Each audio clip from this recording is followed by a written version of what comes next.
Naitwa Mohamed Janabi, ni daktari bingwa wa magonjwa ya moyo, na leo tutazungumzia ugonjwa ambao kila mtu wa nne unayekutana naye duniani sasa hivi umeongezeka katika hii miaka 17, ana tatizo la kiharusi au stroke kwa jina la kitaalam.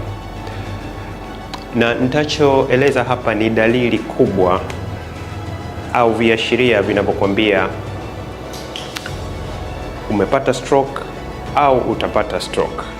Kwa nitachoeleza hapa ni dalili, na kama muda utaruhusu tutafanya sababu kubwa zinazofikiriwa kwamba zinapelekea watu kupata stroke au kiharusi. Sasa stroke ni kitu gani au kiharusi ni kitu gani? Kiharusi ni sudden loss of consciousness, yani unapoteza fahamu ghafla. Whether utakuwa umeanguka au umelala, lakini ni kupoteza. Sasa nini kinachosababisha mtu kupoteza fahamu ghafla katika ugonjwa wa kiharusi? Na mimi nazungumzia hapa kupoteza fahamu kwa sababu ya kiharusi. Sababu kubwa ni kwamba kichwa chetu hiki ndani kuna ubongo. Sasa ubongo uko sehemu mbili, uko upande wa kulia na upande wa kushoto. Sehemu ya ubongo, kwa mfano tuchukulie upande wa kulia wa ubongo, kuna mshipa umeziba na damu haiendi pale, kile sehemu kinaharibika au kinakufa kwa lugha, zile cells pale zinaharibika. Kwa pale ndo mtu anapopata stroke. Sasa nimesema mwanzo kwamba ubongo iko upande wa kulia na upande wa kushoto. Ukipata stroke upande wa kulia, mwili wako unapooza upande wa kushoto, na ukipata stroke upande wa kushoto, mwili unapooza upande wa kulia. Sasa ubongo au brain ni 2% tu ya uzito wako, lakini inatumia energy 20% ya mwili wote. Maana yake nini? Ubongo uko active au unafanya kazi wakati wote, haijalishi wewe uko macho au umelala, ubongo unafanya kazi muda wote. Na ndio maana unahitaji, pale kinapokosekana oxygen ambayo inapelekwa na damu, pale ndo mtu anapopata kiharusi. Sasa hata ikiwa sekunde 10 tu, mtu anaweza kupoteza fahamu, na ikiwa kati ya dakika 4 mpaka 6, mtu anaweza kupata madhara ambayo ni ya moja kwa moja katika maisha yote. Wengi tunaona ndugu jamaa zetu, wagonjwa wetu hospitali ambao wamepata stroke, amepooza upande wa kushoto na hali yake haijarudi tena.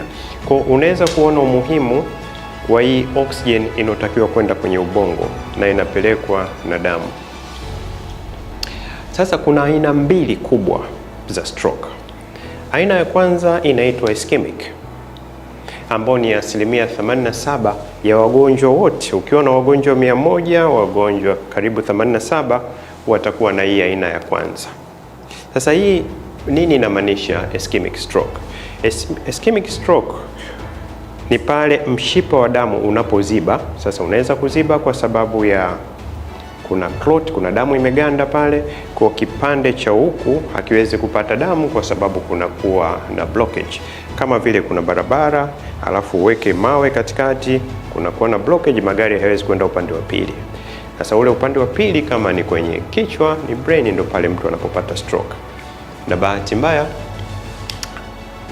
3% au niseme tu kirahisi zaidi, ukiwa na wagonjwa 100, wagonjwa 3 wanaweza kupoteza maisha kabisa pale pale. Aina ya pili inaitwa hemorrhagic. Hii ni hatari zaidi. Ni pale mishipa ya damu inapopasuka, alafu ndani ya ubongo kunajaa damu. Hawa ni 13%, na mara nyingi 50% katika wale either watakufa pale pale au watakufa katika wiki chache au watakufa katika mwaka mmoja, within 1 year. Na hawa hali zao huwa ni mbaya sana ukilinganisha na hawa wa kwanza.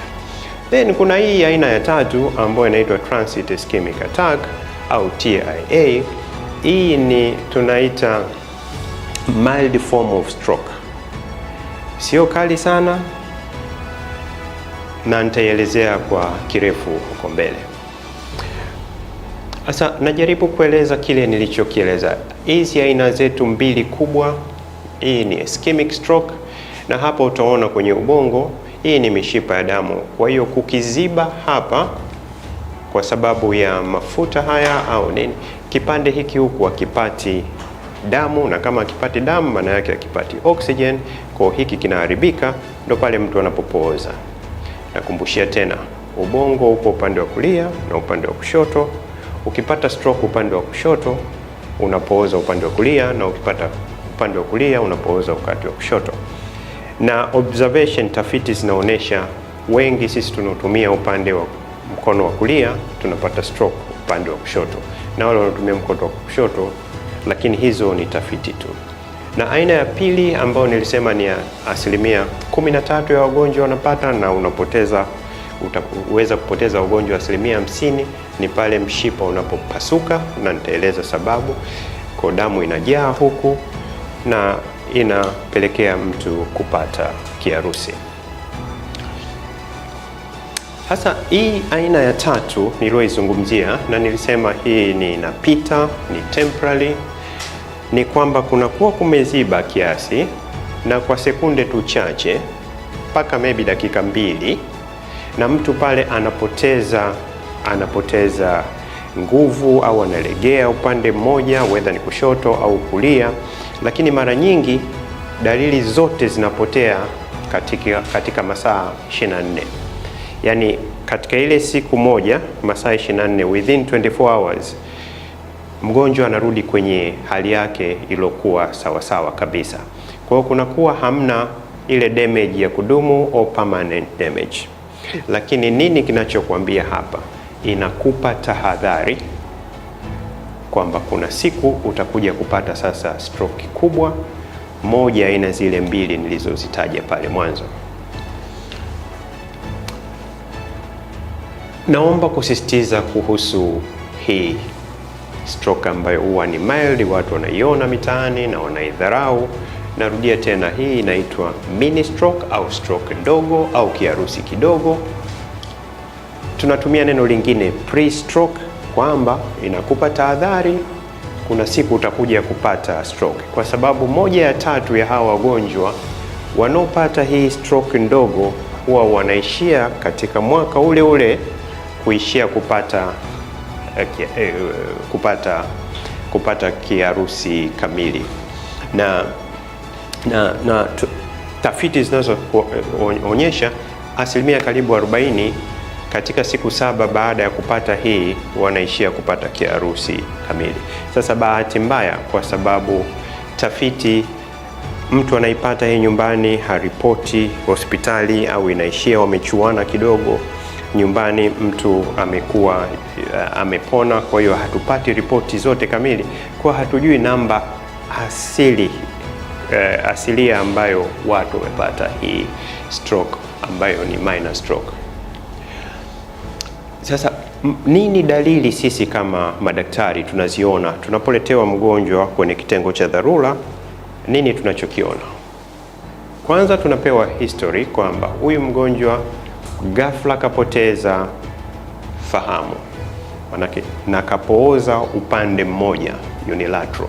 Sasa inaweza kuwa kwenye uso tu, au inaweza kuwa kwenye mkono tu, au inaweza kuwa kwenye mguu, au upande mzima wa mwili inakata katikati, upande mzima unakuwa umepooza au hauna nguvu.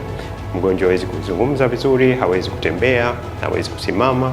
Na dalili zingine ambazo tunaziona kwa hawa wagonjwa, na wewe uliyekuwa nyumbani kama ukiziona, atashindwa kumeza sawa au kutafuna, ataanza kushindwa kuandika au kusoma, hata kitu rahisi kabisa cha kufunga kifungo hatoweza.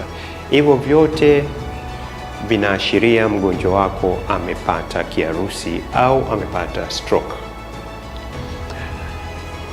Kitu kingine ambacho tunakiona kwa hao wagonjwa, na ni vizuri mkisikilize na ukitizame, kama ndugu au jamaa yako ana hizi dalili, anaanza kuona vitu viwili au anaona mawingu, blood vision, kusikia ganzi kwenye mikono, kusikia kwake kutakuwa vizuri sana, na akigusa kitu hasikii vizuri.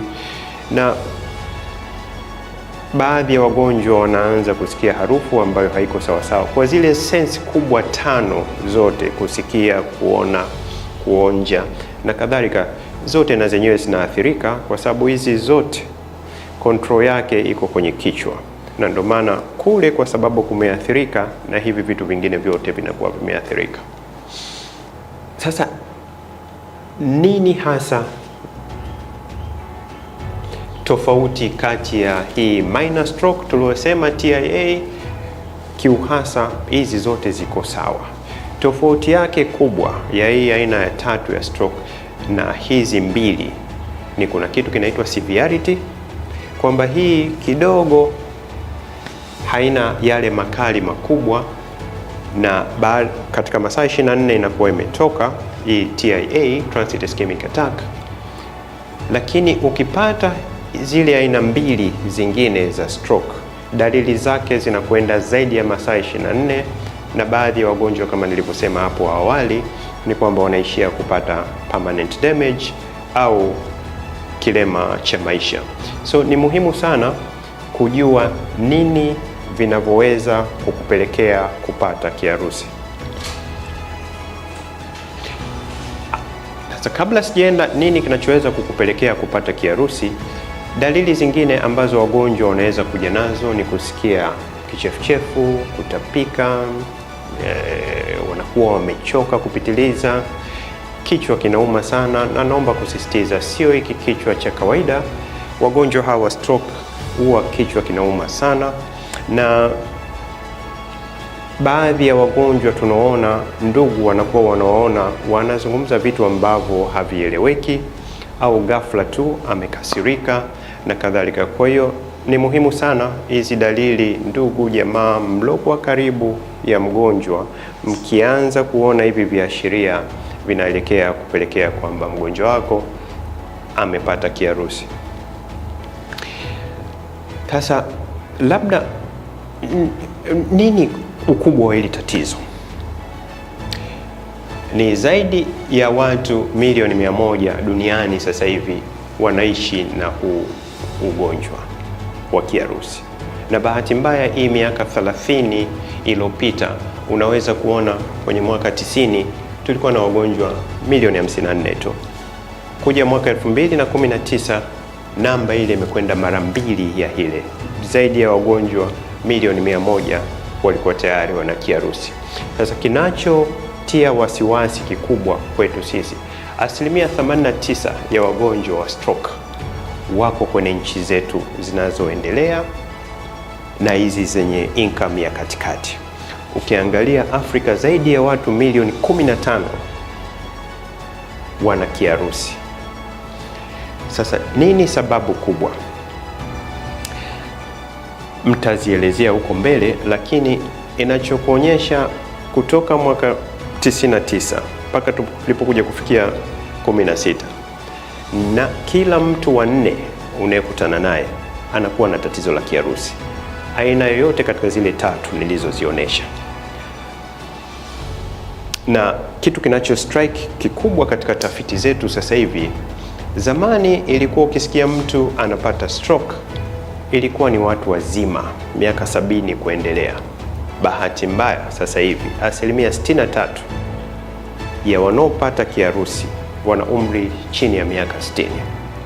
Kwa ina maana kimeshift kutoka kule kwa watu wazima kimekuja, na sababu nitazitoa kwenye slide zangu za mbele hapa.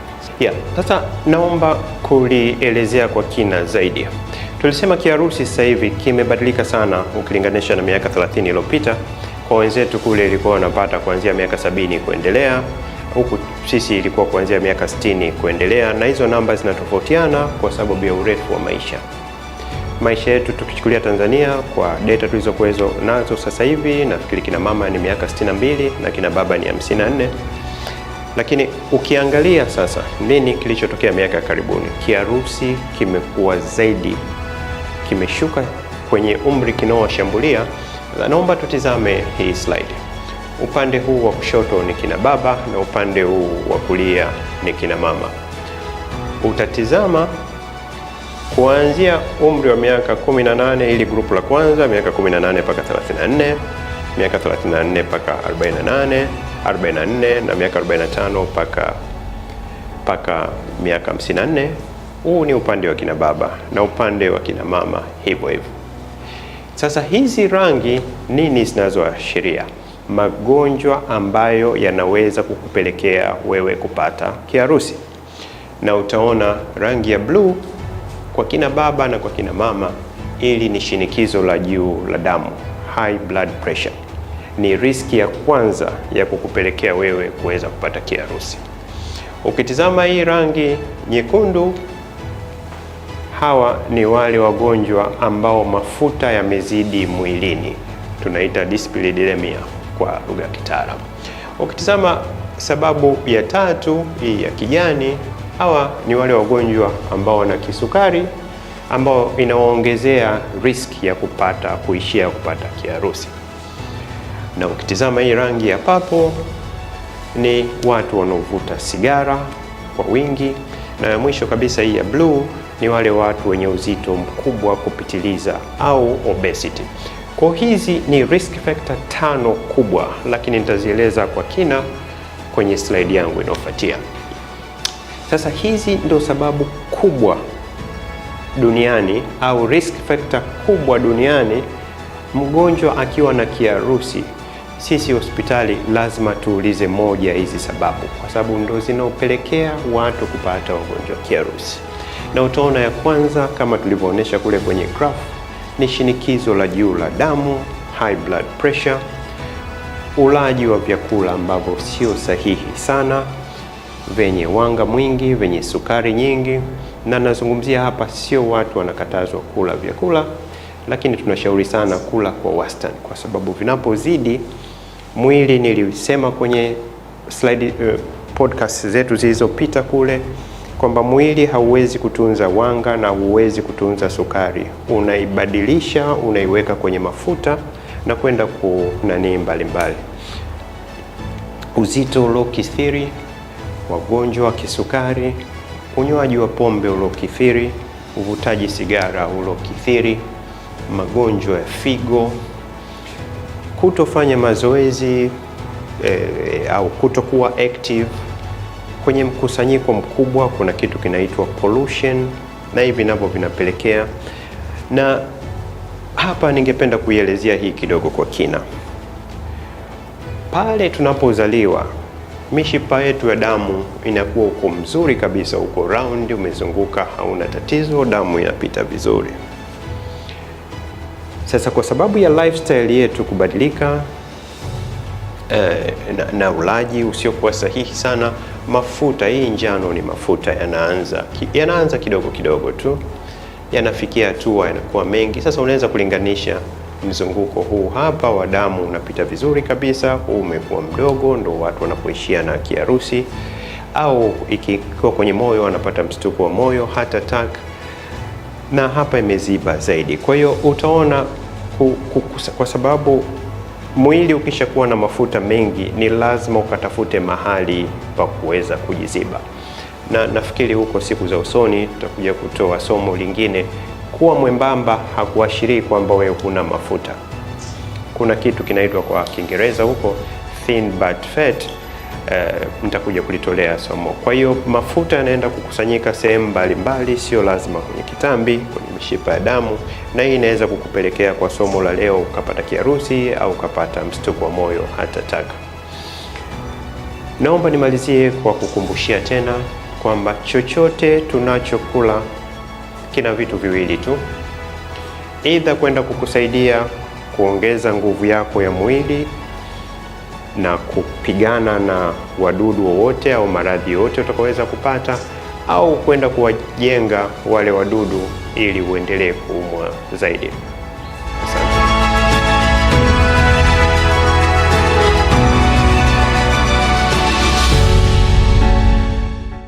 Ni muda wa kuchukua nafasi yako katika meza ya HW, tuwasilishe kwako mawazo yenye tija kwa maneno ya dhahabu, kukupa hamasa na kukujengea uwezo wa kufanya zaidi na kuwa zaidi. Welcome to the home of positive vibes.